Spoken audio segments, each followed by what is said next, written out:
Au 1er siècle, l'Empire romain régnait sur une grande partie du monde connu, y compris la région de Judée, où vivaient les Juifs.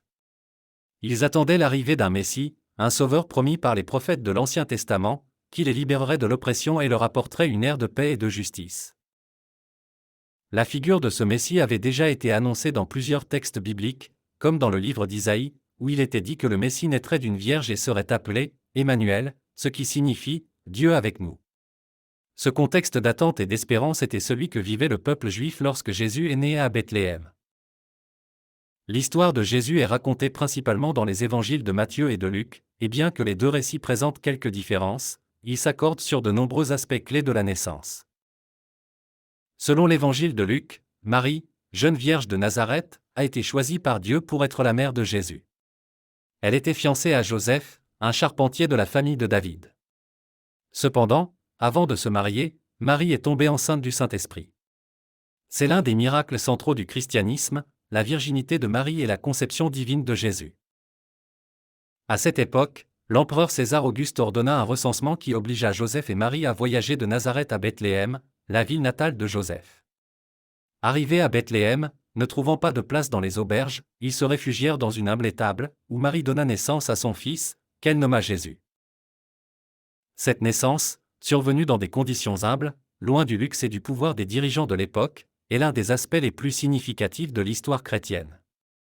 Le Fils de Dieu n'est pas né dans un palais, mais dans une crèche, entouré d'animaux, qui symbolise l'humilité et la proximité de Jésus avec les personnes les plus simples et les plus pauvres. Ce qui suit est encore plus fascinant, les premiers à recevoir la nouvelle de la naissance de Jésus furent les bergers. Selon l'évangile de Luc, un ange est apparu dans le ciel et leur a annoncé la bonne nouvelle, annonçant la naissance du Sauveur.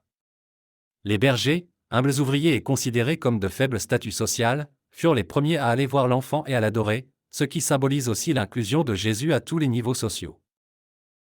D'autre part, les rois mages, qui selon Matthieu étaient venus de l'Est, guidés par une étoile brillante, sont également arrivés à Bethléem avec des cadeaux d'or, d'encens et de myrrhe, symboles de la royauté, de la divinité et de l'humanité de Jésus. Ces dons reflètent également l'importance de Jésus en tant que figure transcendante, non seulement pour le peuple juif, mais pour le monde entier. La naissance de Jésus a plusieurs significations. Pour les chrétiens, il représente l'incarnation de Dieu sur terre.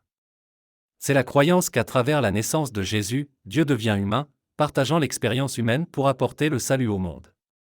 Jésus, selon la tradition chrétienne, est venu enseigner l'amour inconditionnel, le pardon, la paix et l'espérance et guider l'humanité vers une relation plus profonde avec Dieu.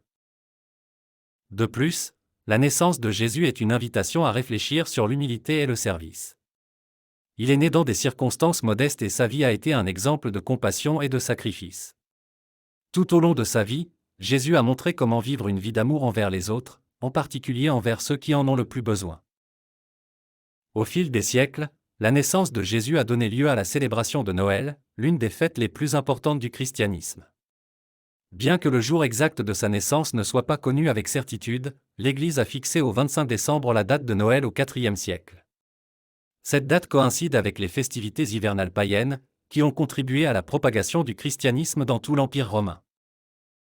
Les traditions de Noël ont évolué au fil du temps, incorporant des coutumes telles que l'arbre de Noël, l'échange de cadeaux, les lumières, les chants et les dîners de famille, mais toutes ces traditions continuent de célébrer l'arrivée de Jésus dans le monde. Aujourd'hui, plus de 2000 ans après sa naissance, Jésus de Nazareth reste l'une des figures les plus influentes de l'histoire de l'humanité. Non seulement c'est le fondement du christianisme, mais son message d'amour, de paix et de compassion continue d'inspirer des millions de personnes à travers le monde, quelle que soit leur religion ou leur croyance. La naissance de Jésus n'est pas seulement un événement religieux, mais aussi un symbole de l'espoir et du renouveau qui accompagne chaque année Noël, un moment pour réfléchir à ce que signifie aimer les autres et vivre avec un but.